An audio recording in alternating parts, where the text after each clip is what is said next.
Hello guys, welcome to Kaushalya coaching classes. आज अपन जो है इंग्लिश ग्रामर के एक बहुत इंपॉर्टेंट टॉपिक के बारे में बात करेंगे जिसका नाम है डेमोन्स्ट्रेटिव प्रोनाउन। जब हम किताब पढ़ते हैं तो हम अक्सर ये वर्ड्स देखते हैं दीज, दैट, दीज, दोस।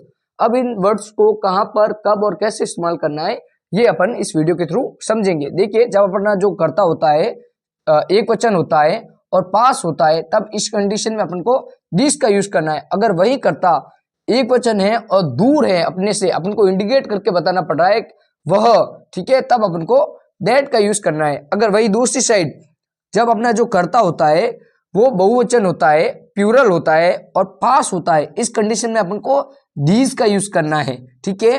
अगर वहीं अगर अपना जो बहुवचन कर्ता जो होता है वो अपने से दूर होता है, तब अपन को दोस का यूज करना होता है। देखिए, यहां पर मैंने कुछ एग्जांपल लिखे ताकि आपको समझ में आ जाए। देखो, मैंने पहला क्या कहा है, पहला वाक्य मैंने लिया है कि यह किताब। अब देखो, मैंने कहा है यह किताब। अब यह जो किताब है वो एक है और मेरे पास में है, इसलिए मैंने यहाँ पे दीज का यूज किया है।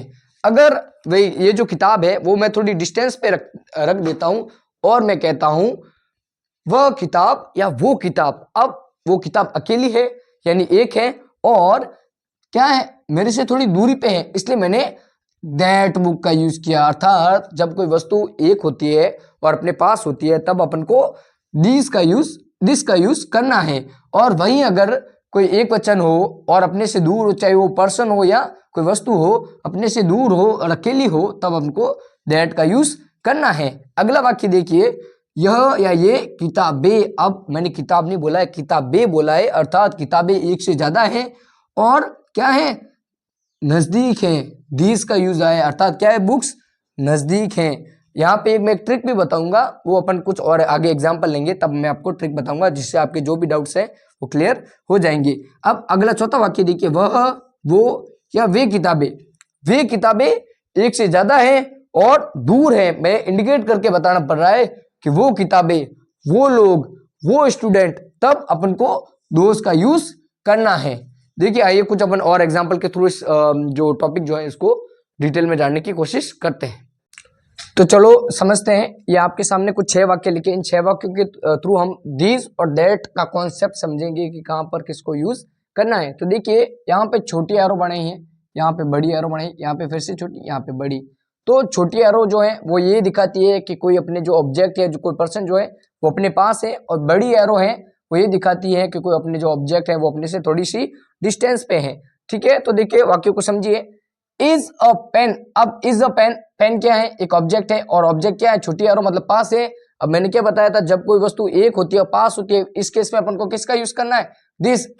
कोष्टक में जो है अपन को दोनों लिखे होंगे, या तो दिस, दैट, दिस, दोस, चारों लिखे होंगे, या दिस, दैट लिखे होंगे, या आपको क्वेश्चन में दिया होगा यूज द डेमोन्स्ट्रेटिव प्रोनाउंस, ऐसा कुछ लिखा होगा। तब आपको ये पता चल जाएगा कि यहाँ पे दिस, दैट, दिस, दोस का इस्तेमाल करना है। तो यहाँ पे देखिए वाक्य की ओर आइए। छोटी एरो है, ऑब्जेक्ट है, पास है, तो यहाँ पे दिस का यूज करना है, दिस का यूज कर दिया। ओके, अब देखिए, चेयर इज कंफर्टेबल।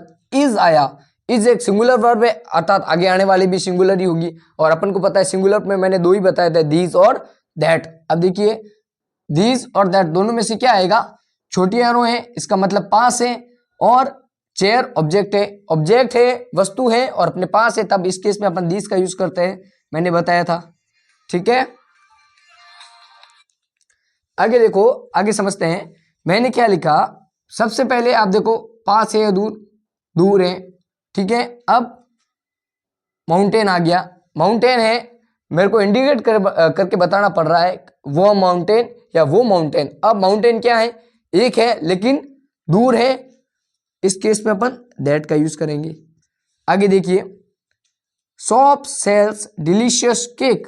अब शॉप जो है एक है और क्या है, दूर है, बड़ी एरो है, इस केस में भी अपन क्या करेंगे, शॉप से एक है, और मैंने बताया था कि जब कोई चीज एक होती है और अपने से दूर होती है, इन केस में अपन क्या यूज करते हैं, दैट, ठीक है। आयु, होप आपको यहां तक समझ में आया होगा।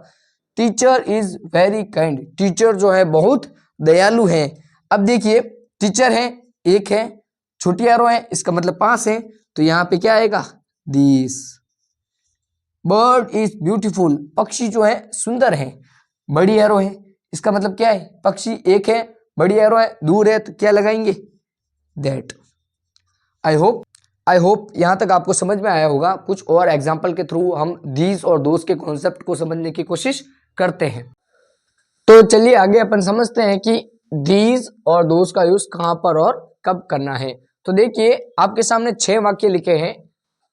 पीछे छोटी एरो है, पास है, बड़ी एरो है, दूर है। छोटी एरो पास में, बड़ी एरो दूर में। सेम वैसा ही जैसे पीछे वाले वाक्यों में था। अब पहला वाक्य समझने की कोशिश कीजिए। Apples are fresh. एप्पल्स बोला, एक से ज्यादा है, छोटी एरो है। तो मैंने क्या बताया था कि जब ऑब्जेक्ट जो है या पर्सन जो है एक से ज्यादा हो, ठीक है, और पास हो, इस कंडीशन में अपन को क्या करना है, दीज का यूज करना है। ठीक है, दीज का यूज कर दिया। Trees are very toll.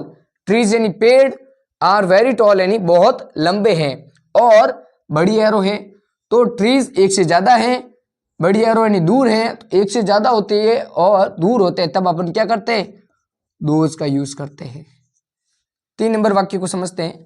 Pictures are beautiful. तस्वीरें जो हैं सुंदर हैं। तस्वीरें, पिक्चर्स एक से ज्यादा हैं, छोटी एरो पास है, एक से ज्यादा है, पास है, दिस का यूज करेंगे। दिस शेप दीजिए। वर माई चाइल्डहुड टॉयज। वे जो थे मेरे बचपन के खिलौने थे। अब देखिए टॉयज एक से ज्यादा, बड़ी एरो एक से ज्यादा है, दूर है, दोस का यूज करेंगे। Peoples are my neighbour. People यानी लोग मेरे पड़ोसी हैं। छोटी एरो मतलब पास में है, लोग एक से ज्यादा हैं। ठीक है, इस केस में क्या करेंगे, दीज का यूज करेंगे। These people are my neighbours. ये जो हैं मेरे पड़ोसी हैं। आर वॉचर्स, ये घड़ियां एक से ज्यादा हैं, दूर हैं, दोज आर वॉचर्स। ये जो है घड़ियां हैं। आई होप यहां तक आपको सभी को समझ में आया होगा। अगर वीडियो पसंद आई हो तो लाइक और सब्सक्राइब जरूर कीजिएगा और अपने किसी भी फ्रेंड के साथ शेयर जरूर कीजिएगा। और ऐसे ही सपोर्ट करते रहना। आगे इससे रिलेटेड ग्रामर के जो भी इंपॉर्टेंट टॉपिक है, एक्टिव पैसिव वॉइस नरेशन हो गया, सारे मैं इसी चैनल पे पोस्ट करता रहूँगा। Thank you.